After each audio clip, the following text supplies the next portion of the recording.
Hi bro. Hi bro. Bubble trailer ఎట్లా అనిపిస్తుంది? ఇప్పుడు నెక్స్ట్ మూవీ ఉంది కదా. అసలు టైటిలే చాలా విచిత్రంగా అనిపిస్తుంది బ్రో. యాక్చువల్గా ఎప్పుడో చిన్నప్పుడు తిన్న బబుల్ గమ్ ఇప్పుడు అంతా సెంటర్ ఫ్యాషన్ నడుస్తుంది మార్కెట్లో. బట్ సడన్గా బబుల్ గమ్ అనేసరికి మైండ్ కొంచెం ఏదో అర్థం కాలేదు. అక్కడ చిన్ననాటి గ్యాప్ గుర్తుకొచ్చింది. ఇంకోటి సినిమా అయితే చాలామంది ఎక్స్పెక్టేషన్స్ లేకపోయినా సుమక్కల కొడుకు కాబట్టి సినిమా మీద అయితే ఎక్స్పెక్టేషన్స్ బాగానే ఉన్నాయి.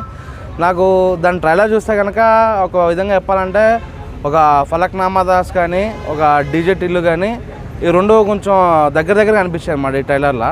సో ఇట్స్ ఏం లేదు, సింపుల్గా ఇది ఒక యూత్ కనెక్ట్ అయ్యే ఒక లవ్ స్టోరీ అన్నది మా సినిమా అనేది. కొంచెం బోల్డ్ కంటెంట్ అనేది కొంచెం ఎక్కువ ఉండబోతుంది సినిమాలో అంతే. లేదు అర్జున్ రెడ్డి మించి అయితే లేదు అన్న, చెప్తున్నా కదా. ఫలక్నామా దాస్లో ఉన్నంత యాటిట్యూడ్ ఉంది, డీజే టిల్లీలో ఉన్నంత కొంచెం ఫన్ కూడా అలాగే ఉందన్నమాట. సో కొంచెం నాకైతే అదే ఫ్లేవర్ అయితే అనిపించింది.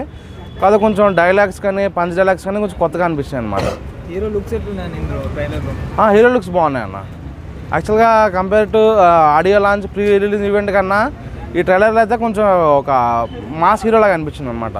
సో నాకు తెలిసినంత వరకు నెక్స్ట్ ఒక మాస్ సినిమా పడిపోయిద్ది అని చెప్పి అనుకుంటున్నా హీరోకి హిట్ అనుకోవచ్చు ఈ సినిమాతో. అంటే ఇది ఫ్యామిలీ ఆడియన్స్ ఏమో పక్క పెడితే కనుక యూత్కి మాత్రం 100% కనెక్ట్ అవుతుంది అన్న మూవీ అనేది. అది ఒక సింపుల్గా చెప్పాలంటే ఒక డీజే టిల్లు అనుకో అన్న.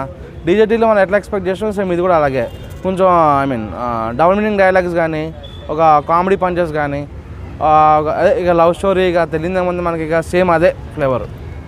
బట్ ఫ్యామిలీ ఆడియన్స్ కొంచెం థియేటర్ మెట్లెక్కాలంటే కష్టము. బట్ యూత్కి అయితే కనుక 100% కాలేజ్ పీపుల్ కానీ ఇక ఎవరైతే యూత్ ఉంటారో వాళ్ళందరికీ బాగా కనెక్ట్ అవుతుంది మూవీ. Thank you.